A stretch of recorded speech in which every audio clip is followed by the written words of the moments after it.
Very good afternoon, ladies and gentlemen, and welcome to IIFL Wealth and Asset Management's first quarter FY22 earnings call. As a reminder, all participant lines will be in listen-only mode. There will be an opportunity for you to ask questions after the management has given their initial thoughts.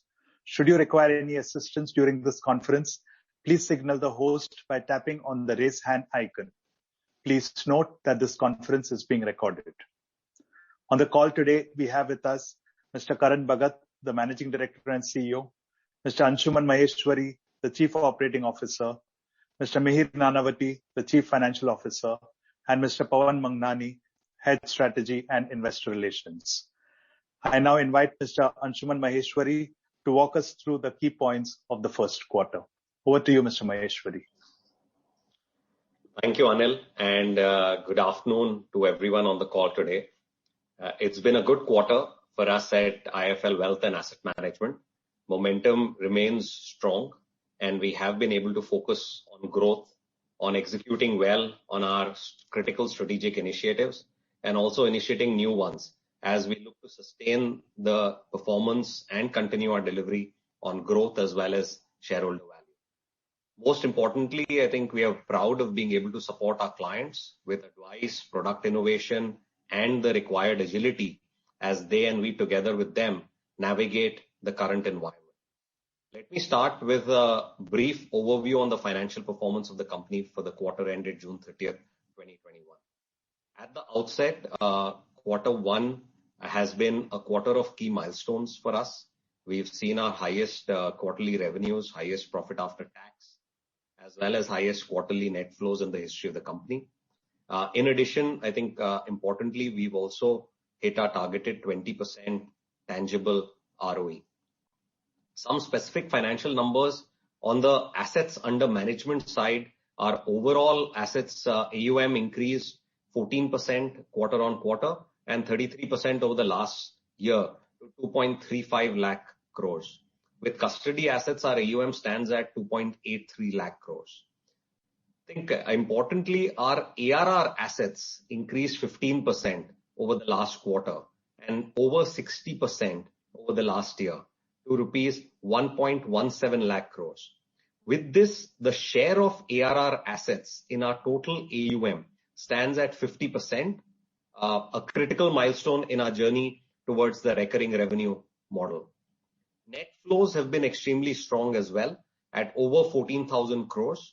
With growth seen across both wealth management with 9,700 crores net flows, as well as asset management, which saw 4,600 crores of net flows. Even excluding flows from corporate treasuries, wealth management saw very healthy 4,500 crores of net flows. While our loan book has marginally decreased to about 3,350 crores, revenues have strengthened due to significant focus of the team to lower our cost of borrowings by 40 to 50 bips. On the revenue and retention side, our total revenues for this quarter increased by 27% year on year and 6% over last quarter to 304 crores, while our revenue from operations was up 43% over the last year and 7% over the last quarter to rupees 283 crores. I think within revenues, it is important to highlight that our recurring revenues have increased 20% quarter on quarter and 50% over the last 12 months to 192 crores. Share of ARR is at 67% for the first time, another critical milestone in our journey. Also, the growth on ARR revenues has come both from the wealth management and the asset management businesses. Both the businesses have seen about 20% recurring revenue growth in the last quarter. On the retention side, while total retentions have largely been steady, reducing by 2 bips to 55 bips on an aggregate basis, retention on ARR assets have held strong with an increase of 4 basis points over the last quarter to 71 bips. On the expense side, our total expense for the quarter remained flat at about 153 crores. Of this, total employee costs increased by 4%, while administrative and other expenses were down 8% over the last quarter. This is again in line with our strategic focus on hiring and retaining the right teams in wealth as well as asset management, while sharpening our spends on administrative, marketing and other expense heads. Accordingly, our overall cost to income ratio decreased from 53% to 50.4% for the quarter, and we expect it to sustain at the 50 to 51% level for this financial year. On the profitability side, the operating profits increased 15% quarter on quarter and 90% over the last year to 130 crores. And we achieved our highest ever quarterly PAT at 119 crores, an increase of 16% over the last quarter and 42% over the last 12 months. Here, I think it's important to highlight once again the tangible ROE, which is ROE excluding goodwill and intangibles, has increased to 20% for the quarter from 17.3% in the last quarter and 12.6% a year ago. Another critical milestone for us, again demonstrating the continued focus on driving capital efficiency. We remain on track in our journey towards 20% absolute ROE going into FY23. As a further mark of our focus on capital efficiency and shareholder value, we have announced a special dividend of rupees 35 this quarter. Our guidance on an annual payout of 75 to 80% of our annual PAT holds as dividend still holds. Moving on from the specific financials, we want to share three key highlights across on our business front. I think firstly and very importantly, at the beginning of, all of you are aware, at the beginning of 2019, we took a bold decision to transform our business model from a transactional revenue orientation to a sustainable recurring revenue based model. And we've been speaking about it, pretty much every quarter thereon. We were the first wealth management company to initiate and attempt such an ambitious transformation in India. And in many ways, this allowed us to be better prepared for many of the regulatory as well as industry changes that have happened since then. When we initiated the journey, the split between our recurring revenue or what we call ARR assets and our transactional or TBR assets was 35 to 65, 35% being the ARR AUM share. And our revenue mix between recurring revenues and transactional revenues was 40 to 60%, 40% again being the recurring revenue nature. Today, we are 27 months into this journey, and our AUM split between ARR and TBR assets is equal at 50-50. And our revenue mix between recurring revenues and transactional revenues is at 67% to 33%, which is very much in line with our guidance of getting to approximately 70 to 75% of revenues being ARR in nature by the end of FY22, which would be 36 months into our entire transformation journey. Also to highlight, over the last 5 quarters, about 36,000 crores or 96% of our net flows have been ARR in nature. And we expect this momentum to continue going forward as well. Secondly, again, important to speak about IIFL One. Our momentum and focus remains very strong on IIFL One, covering advisory and our PMS, both DPMS and NDPMS propositions. Under IIFL One, we've seen healthy growth in assets. We've crossed the 30,000 crore mark as far as AUM is concerned in this particular quarter. The proposition continues to gain acceptance across clients and the broader industry. And we continue to sharpen our proposition very clearly to remain the market leaders in this space. Couple of points specifically to highlight. One, on retentions. Our retentions in IIFL One has seen an improvement of 5 basis points to 33 basis points, with our DPMS offering tending towards 50 bips for the quarter.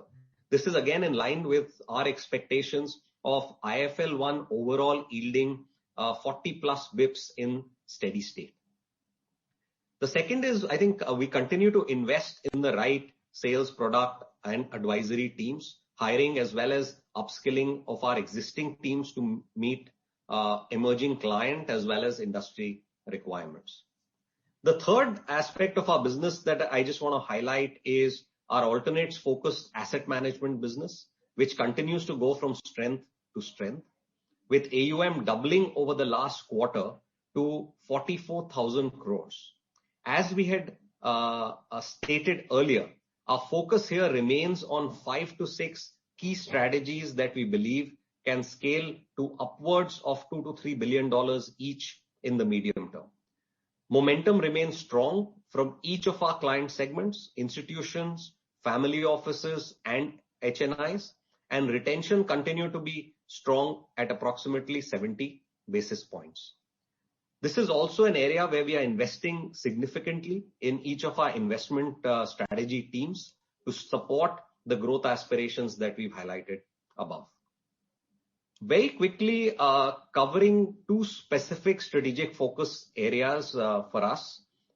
One, as you would recall, we had highlighted our focus on the cost side as well as capital efficiencies.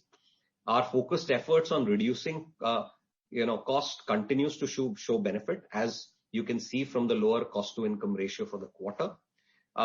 It's important to highlight that we remain sharp and selective in our spends, with certain spends actually going up, specifically in the areas of digital and technology, balanced with other spends where we are able to tighten and sharpen our spend space. The second area, which is a big strategic thrust for us, is digital and technology. It continues to be a big investment area for us across all aspects of our business, from comprehensively reimagining our client and banker journeys with the new age lens, to deploying technology to drive operational efficiencies and greater integration even with our external service providers. We continue to also explore digital first approaches to drive future growth. With that, that summarizes our financials as well as some of our strategic thrust areas. And with that,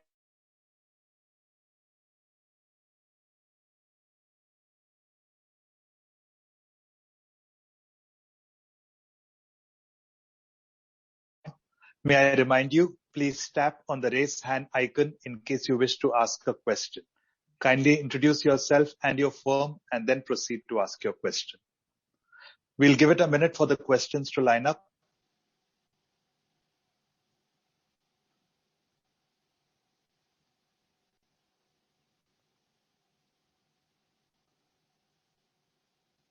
The first question is from the line of Mr. Mohit Mangal.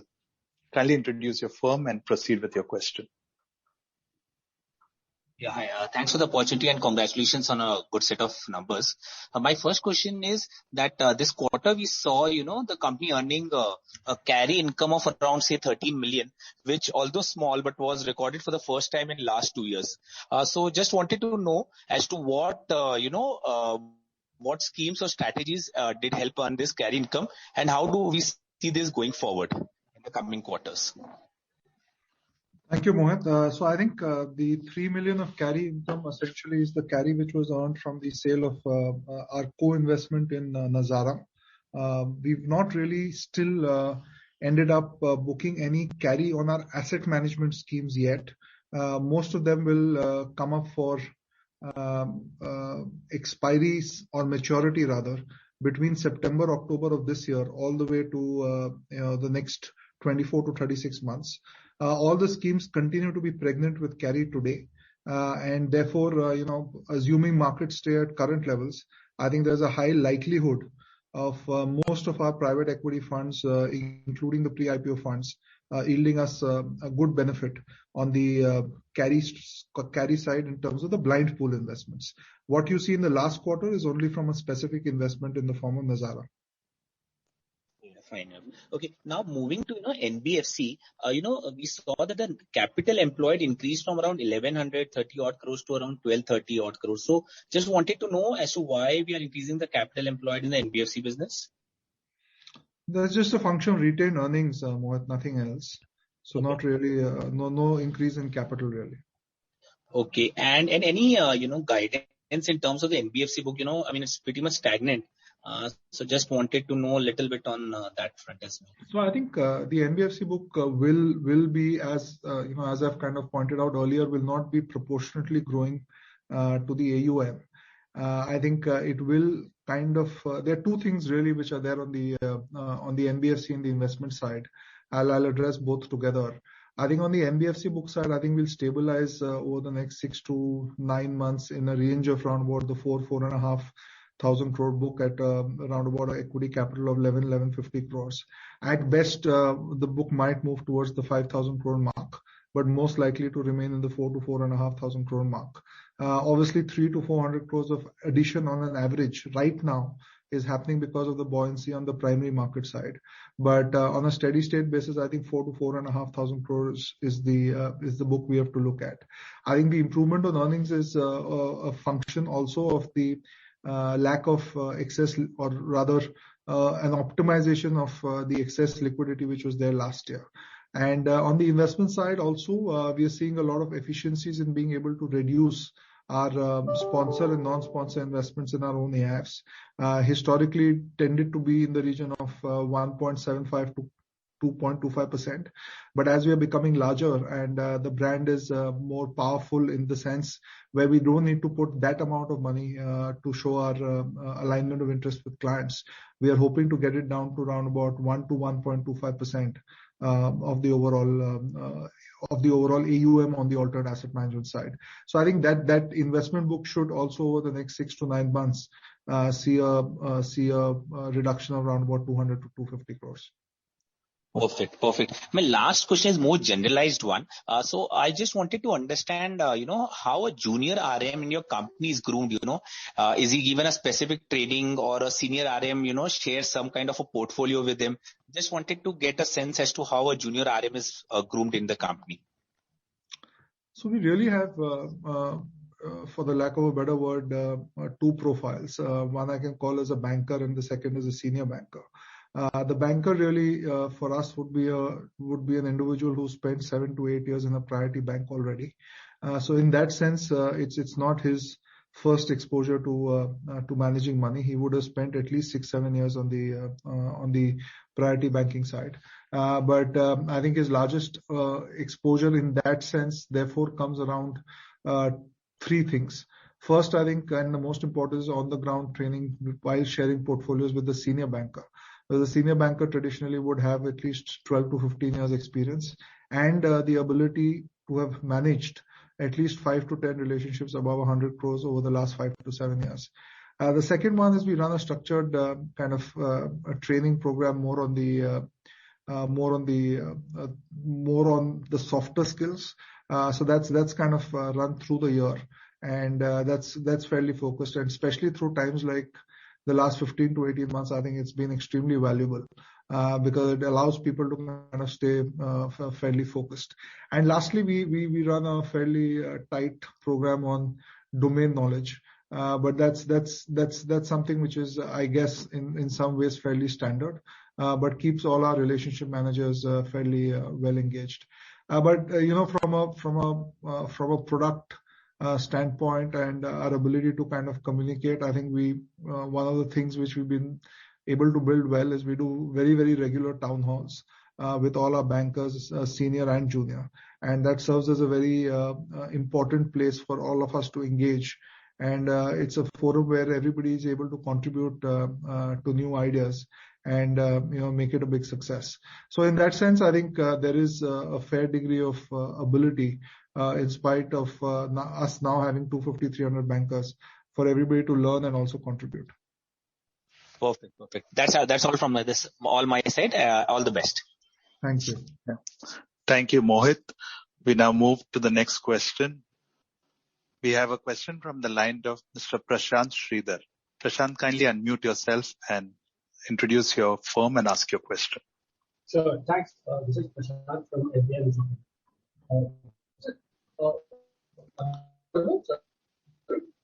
Prashant, your voice is not very clear. If you could adjust your mic and... Sure. Is this better? Yeah, it's yes, better. So, just wanted to check, in the NBFC as on FY21, we had some NPA of around 80 crore. Any details around this as to how many accounts it will be spread over, the value of the collateral? What will be the status as of today? No, Prashant, I don't think so. The number is correct. NPA of 80 crores. Right. We had just read this in some rating rationale that had come out a couple of days back. No, there's no NPA of 80 crores. There was one loan of 75 crores, I think, to one of our clients, I think, called, what's the name of the loan? I think, Mir, do you remember? Asit, sorry? Mir, you're on mute. So, don't know the name of the firm readily, but yes, there was one account which was 600 because of the settlement that we entered into. Yeah, so it's basically to one of the promoter entities of a general called Asit Kotecha. So effectively, there was a restructuring which we entered into. It's not an NPA. And on account of the restructuring, we had taken a 5 crore additional provisioning. That's the only loan which is there. There's nothing else. Sure. And this will be unsecured? No, it's fully secured. Fully secured. Okay. And what is the collateral around? No, so it's fully collateralized against shares. So it's not an issue at all. Okay. Sure. Yeah. The other question was generally in your PPT, there's some here around number of families, the employee retention or attrition rate. Any details around that? Will there be any change on the global? No, so we typically kind of update it once every 6 months, but because there's no large change in terms of employees, but there is no significant change in either the attrition numbers at all. It's all business as usual. I think from an attrition perspective, continues to be fairly low. Over the last quarter, I think I can't think of a single senior banker who's exited the firm. I think from a employee perspective, I think on the wealth management side, we continue to be the employer of first choice. We continue to attract good talent, and we continue to kind of invest heavily towards ensuring that the platform is the most optimal for all our wealth managers. On the asset management side, I think we are beefing up our team substantially. I think we've got a very strong and complete team on the listed equity side. On the credit and real estate fund side, we've added one person who's kind of come in over the last quarter. On the credit side, we'll be building a substantially larger team over the next 3 to 6 months. And we've also got a CIO for the private equity business joining us over the next couple of months. So on the alternate asset management side, I think we continue to beef up the team.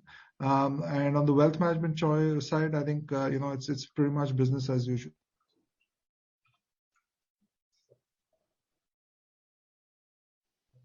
I don't think we're able to hear. Karan, we are not able to hear you. Is this better? Yeah. Now we it's would better. want to add 10 to 15 senior bankers through the year. And I think we are well on our course to do that. That's going to be important from our perspective to be able to kind of ensure that we are able to consistently meet our net flow targets. Thank you.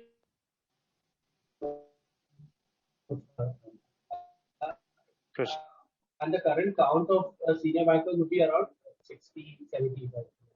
Yeah, around 70 senior bankers. Sure. Thank you, sir. Thank you, Prashant. The next question is from the line of Saptarshi. Kindly unmute yourself and introduce your firm. Yeah, hi, this is Saptarshi from Centrum PMS, and congratulations on a super quarter. So my question is related to the asset management on the debt side, although the base is very low, but the yield has been around 16 basis points versus somewhere it used to be around 40-50. Is there any structural change here? Sorry, Saptarshi, I didn't hear your question. Can you just repeat it? So in the asset management, when I see under mutual fund debt side, the yield seems to be slightly lower on the 16 basis point, 16 versus 40-50 earlier. No, so on the fixed income side, on the bond fund, we've just reduced the management fees, nothing else. Okay. And on the asset management side only, in the equities, listed equity space, when I see your last year Q3, it was around 4,300 or 4,500 kind of a equity, listed equity. But last 6 months have been very good run for the equity space, but our AUM has not increased in that way. It has been reduced. So is there any movement from listed equities to other assets? Saptarshi, which specific section? Because listed equities is increased substantially from 4,300 crores. Are you specifically referring to a subsection there or? Yeah, 4,300 crore. The current number regarding to that is, I think, 3,700, right? 3,670. I think, Karan, here the reference is specifically to AIF, not including the discretionary as well as the mandates that gets covered under listed equities. No, so I think, Saptarshi, that's just a vehicle issue. The larger collections have happened either in PMSs or in AIFs or in institutional segregated managed accounts. As a consolidated, I think the entire pool has moved from around about 4,300 crores to nearly 16,000 crores of listed equities over the last 7 to 8 months. It's just a specific vehicle issue. There's really may have just moved from one vehicle to the other, nothing else. Okay. Overall, there's a very good growth. And it's in the AIF structure, there was a specific fund, which was long-term growth fund, reorganization fund, which matured. And a large part of that new flows essentially moved into other vehicles. That's about it. Okay, thank you. And just a broader question, like we are seeing a huge increase in the passive sides in the mutual fund space, mostly on ETFs and index funds. And therefore, the question is on the large cap funds and their yields on the mutual fund space and expense ratios. So just curious, does that impact on our mutual fund yield in any which ways? No, so I think the impact of a lower fee possibility in active mutual funds because of ETFs is something which is real, and it will play out over a period of time.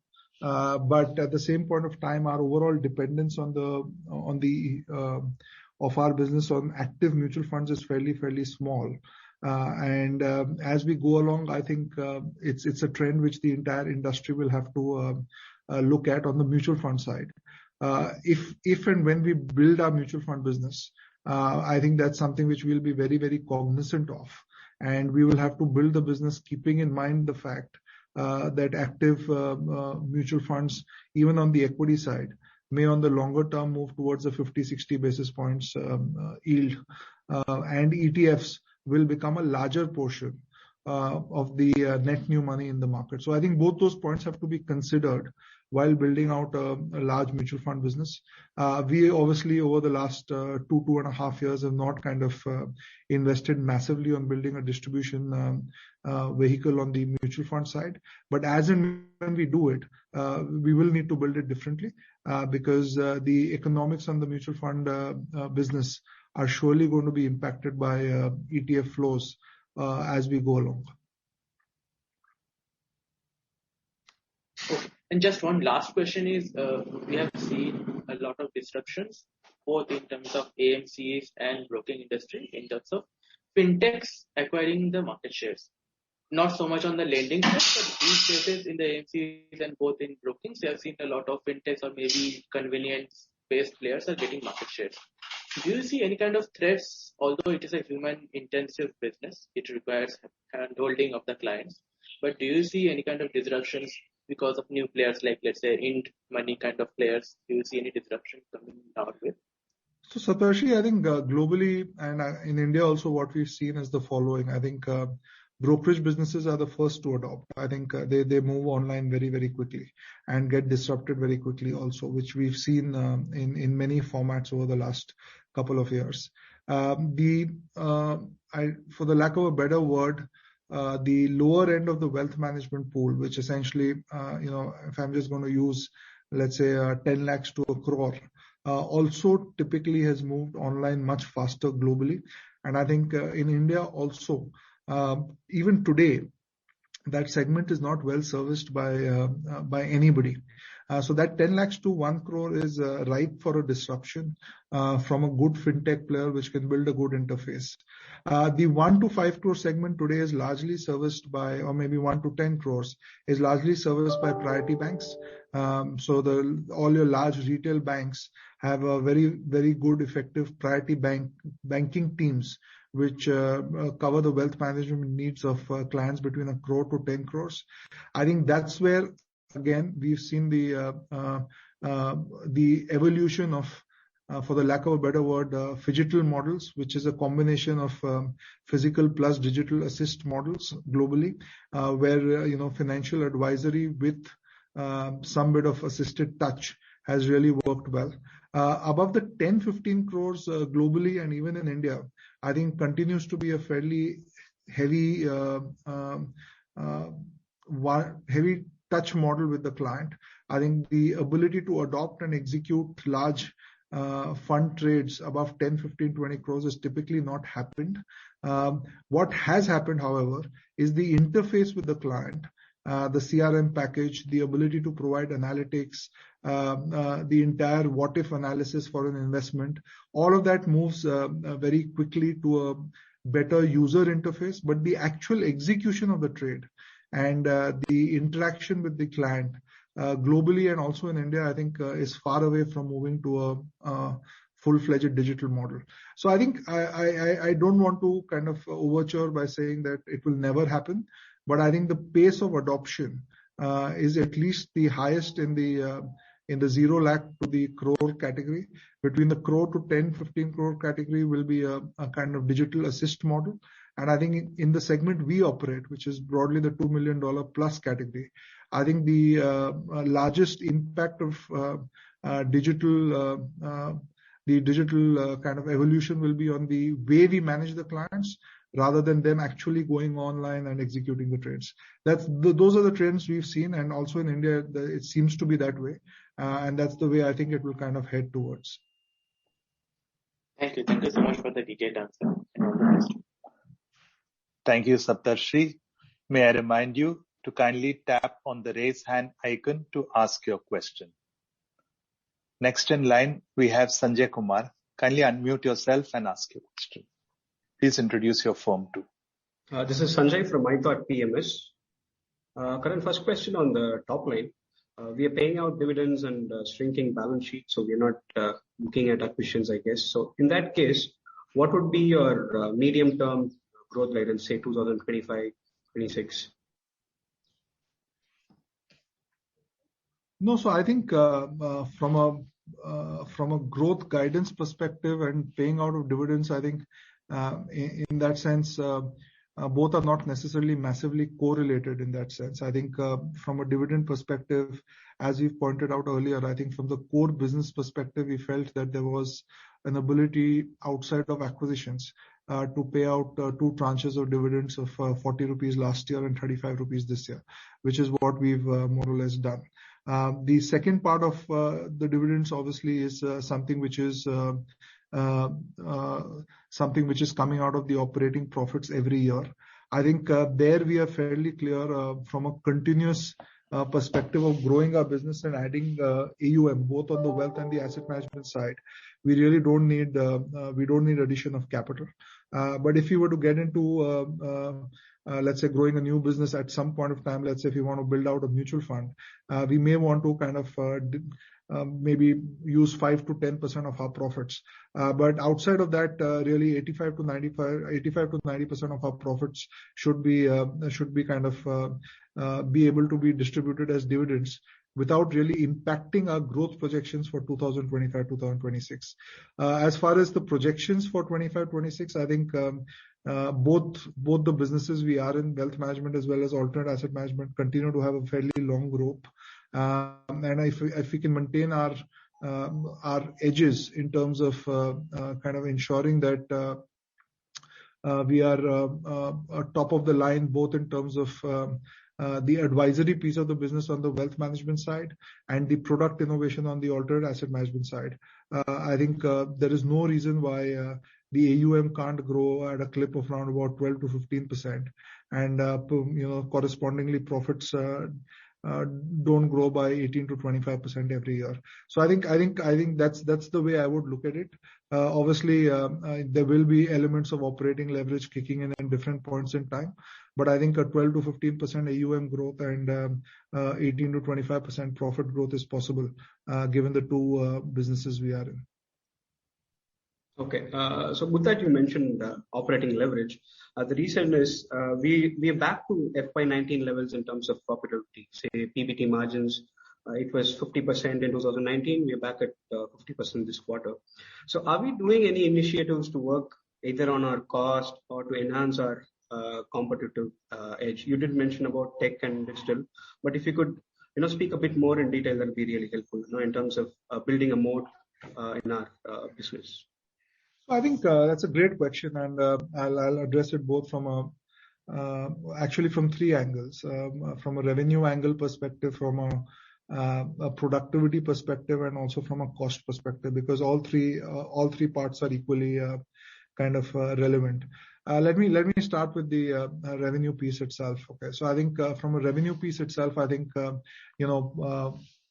wealth management industry itself is going through a fairly large change, with advisory being at the forefront as compared to distribution. I think within advisory, we have all different facets to offer. The pure advisory business, the non-discretionary PMS business, as well as the discretionary PMS business. I think as our AUM converts from transaction to stock, even at a retention of 40 to 50 basis points of the pure advisory assets, the overall revenue actually increase, because the overall yield on transactions are obviously kind of structurally headed downwards. I think from an overall revenue perspective, the size of the revenue pool we will be able to get on the wealth management side will largely be a function of our ability to be able to move away from the pure distribution transaction income to moving towards the building the assets under advice in any of the three formats which I discussed earlier. And overall, I think that will increase the revenue pool substantially. From a cost perspective, I think a lot of our costs are slightly front-ended and front-loaded in that sense. Because as we are going through this journey, our relationship managers need to be slightly overcompensated for the change they are making from distribution all the way to advice. And while the firm goes through this transition process, it needs to be a slower transition process for the relationship managers. So I think the employee costs have continued to be elevated relative to the quantum of revenue for the last 2 years. And we see it elevated for the current year and the next financial year. Post that, we see it coming down as a percentage of our overall revenues. So in the current years, for example, it's nearly close to around about, if I give or take, it's nearly close to 40% of our 38 to 40% of our revenues. I think on a stable, steady state basis, I see it somewhere between the 32 to 35% of revenues. But it's not going to happen in 21, 22. It's not going to happen in 22, 23. But subsequent to that, I think the employee costs will kind of be more in the region of 32 to 35% as opposed to being in the region of 38 to 40% for the current year or next year. And the large reason for that is the fact that we are kind of front-ending some of the RM compensation for the assets we are moving from distribution to advisory. Lastly, coming to the productivity side, I think that's where digital comes in a big way. I think our ability to change the engagement from distribution to advice, as well as make the RM and the client more digitally enabled, for the lack of a better word. And when I say digitally enabled, it can be a slew of things, right? From analytics all the way to execution, all the way to account opening. As we make both the entire ecosystem in that sense digitally enabled, I think our ability of senior bankers to handle 35 to 50 relationships as compared to, let's say today, 25 to 30 relationships, with the assistance of one junior banker, will be real. and their own productivity will be nearly 50 to 60% higher as compared to what it is today. So in that sense, I think the operating leverage is going to be a function of all these three things. It's not going to be a function of one thing.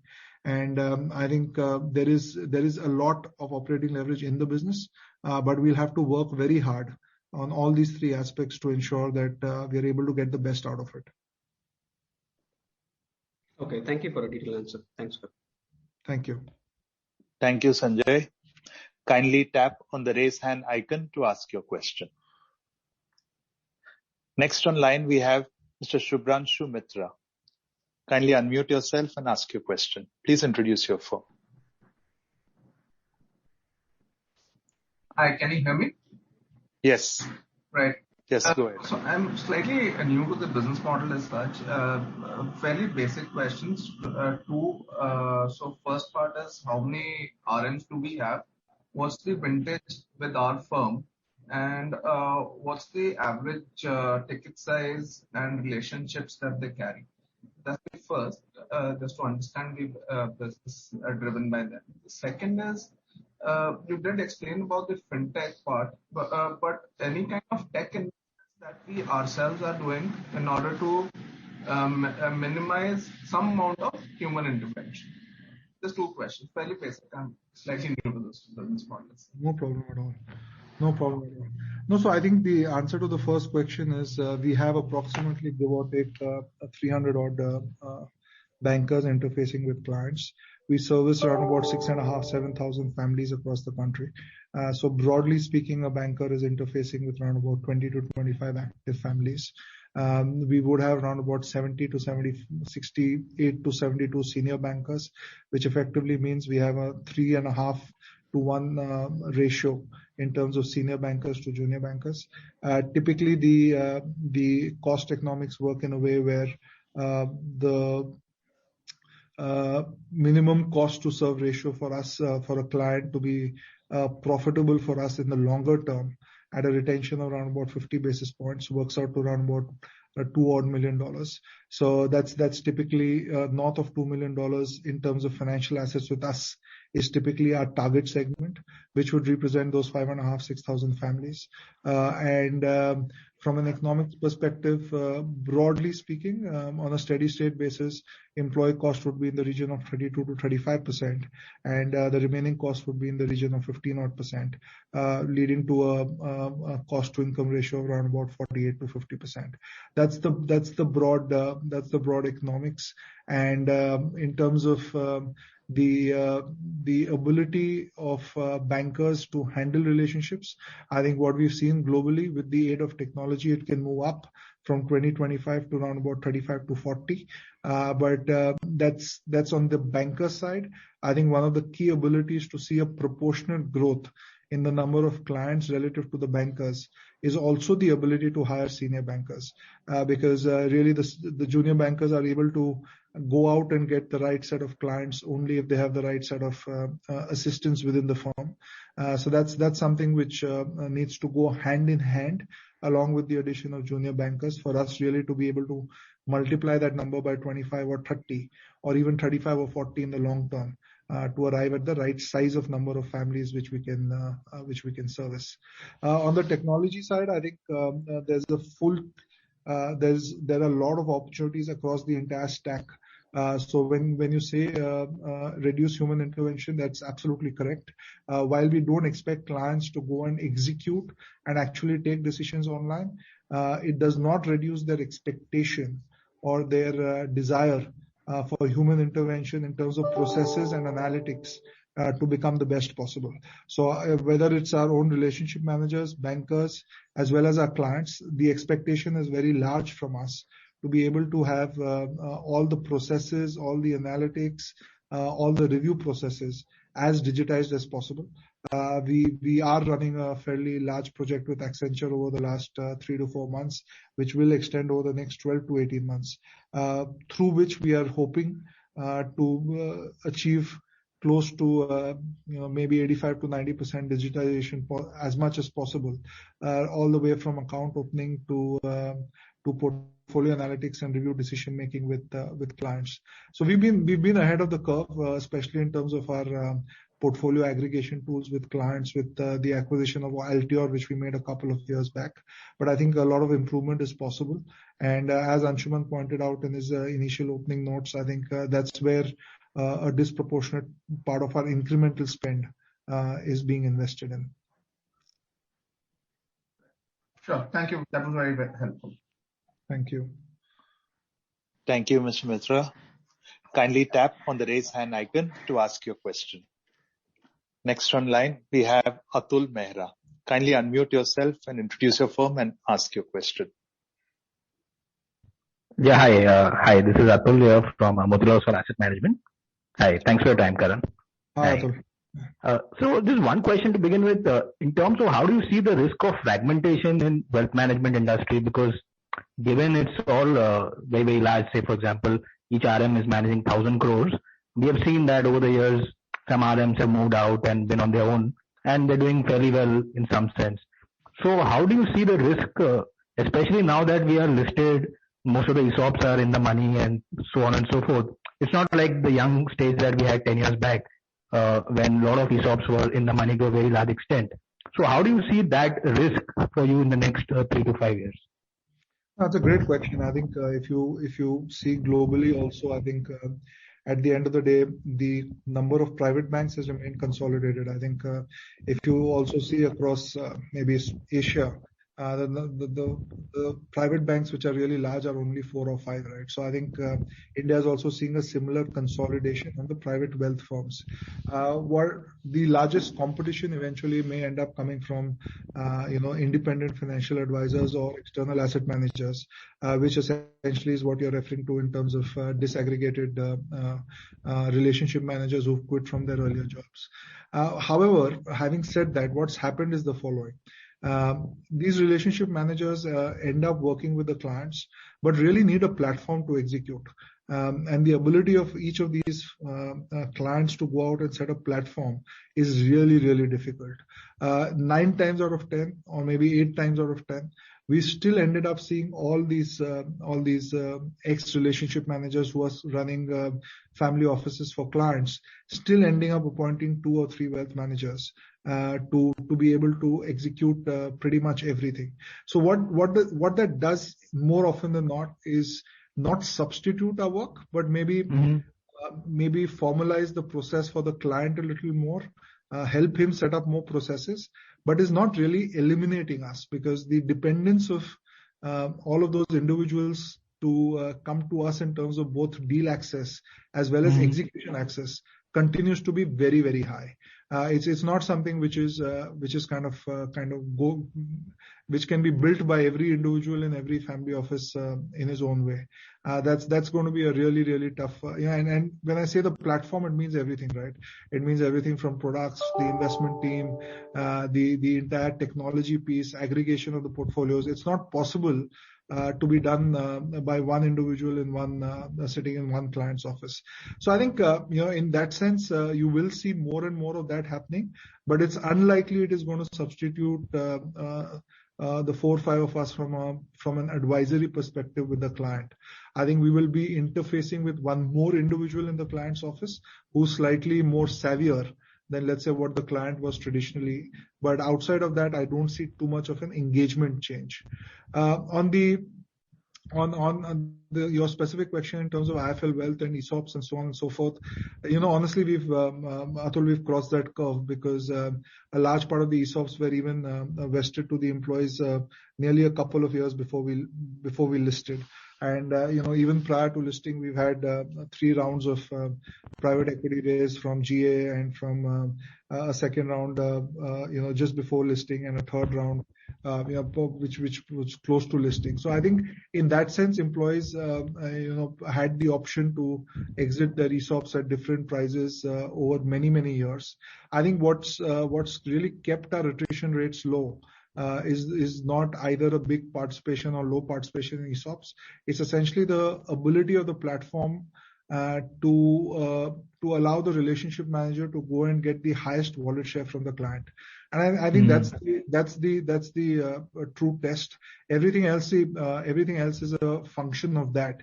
I think that's when the relationship manager feels that he's representing the platform where he's going to be able to get the highest amount of business from the client. That's the platform he wants to be in. Once he's made up his mind on that, then everything else needs to fall in place. Then it's about compensation, which can be either in the form of ESOPs, incentives, bonuses, salaries. But that's a subset. It's not the primary set in itself. So I think that's the way I would look at it. And if you ask me what is our biggest threat over the next 3 to 5 years on the wealth management side, I would not necessarily say people. I would not necessarily say size of the market. I would say it's internal to us to ensure that our platform is the most efficient and represents a platform where relationship managers find it the easiest to get the highest wallet share from their clients. And that's a positioning we can't really lose. Right. Very interesting. Very interesting. Thanks for that. Just one other question. You spoke about it in one of the questions during the call. So the target today for IFL Wealth is primarily around $2 million plus in terms of clients. But the mass of India in a way is less than that in a way. And given that you have technology being such an enabler today, so would you have any thinking or thought process to have that as a target at some point in time? Because that is a very large addressable pool as well. So maybe a differentiated product, maybe a fintech oriented product, anything which is on those lines? So I think it's a great question, Atul. And I think we continuously keep grappling with it ourselves. But there are three thoughts which I can share with you, and these thoughts are neither conclusive nor complete, right? Because you kind of keep evolving as you go along. Mm-hmm. But I think the first thought is the size of the market, $2 million plus, is increasing in a very, very large way. Okay. So I think while there is no doubt about the fact that a larger number of clients and the larger quantum of wealth will be there between 1 crore to 15 crores, just the sheer size and the number of increase of number of clients and families above 15 crores is also fairly humongous. Reality is, the competition set there is lower, and the number of people and players who've been able to get a successful proposition out there to these set of clients is also a smaller number. So we feel that there is a very, very long rope out there. Okay. Now that's the first thought which we have. The second thought obviously is, while doing that, why can't we address the set of 1 crore to 15 crores? So there, I think, we've been traditionally, and I'm using the word traditionally very repetitively a couple of times, because traditionally we've believed that the distribution economics don't really work out in that segment for standalone non-banking firms like ours. Because 1 crore to 15 crores purely on an advisory fee basis, if you see at 35-40 basis points, from a cost to income ratio might be really, really difficult to service. From a transaction perspective, the transaction income is going to go lower and lower. And we've seen that over the last 3-4 years, how mutual funds on the direct plan has kind of replaced mutual funds through the distributors on a net sales basis. It first happens in the larger categories, 2 million plus, but eventually will find its way even to the 1 crore to 15 crore kind of segment. And the ability to collect fees there is something which is not easy. Plus, we don't have the normal lines of banking revenue. You don't have the current account, saving account revenue. You don't have the ability to book revenue on account of either home loans or mortgages. You don't have the ability to book income on account of forex. You don't have the ability to kind of have a salary account. Plus, the cost of origination is much higher than that is there for a bank, because in the case of a bank, this individual between 1 crore to 10 crores is 9 times out of 10 entering the bank because of a salary account.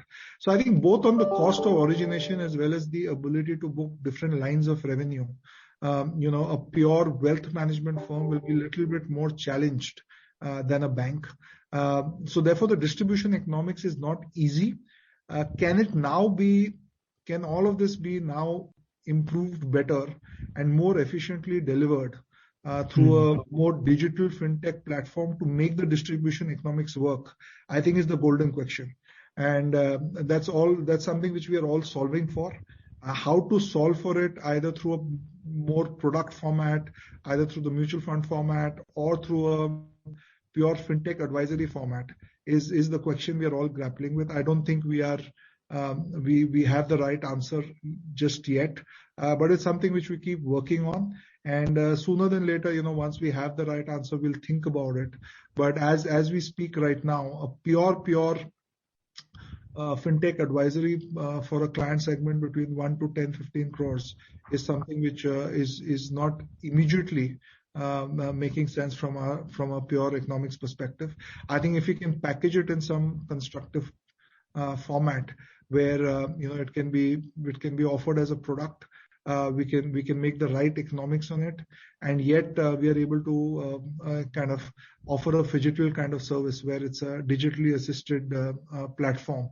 I think it will work, but it needs a little bit more of thought and approach from our side. Right. Great. That's very insightful. Thank you and all the best.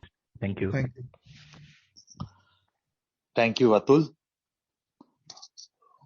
We have the last few minutes to wrap up the call. Karan, would you like to say any closing remarks? No, so thank you, Anil. I think thanks for all the questions. I think from an industry perspective, we're extremely excited. I think the wealth management business as well as the alternate asset management business has a lot of runway. I think in both the businesses we've built a competitive edge and a platform which is unique. We will continue to work very hard to use technology to enhance both of these platforms and continue to build on our leadership position. I think there are two other interesting businesses out there which we continue to evaluate. One's obviously the advisory piece or the financial planning piece between the 1 to 15 crore client segment, and second is obviously the mutual fund piece. But both these businesses are something which in their own unique ways have different sets of challenges. And as we go along and continue to kind of build out our dominance on the wealth and the alternate asset management side, these two businesses continue to always be on our left brain. And as and when we find ourselves having some USPs to be able to get into the market for these two, we would look at it. So with that, thanks a lot for joining in the call. And for any other clarifications at all, please feel free to get in touch with Pawan and team, and we'll be happy to kind of come back with the details. Thank you. Thank you, Karan. Ladies and gentlemen, this brings us to the end of this conference call. Stay safe and look forward to your participation next quarter. Thank you all once again.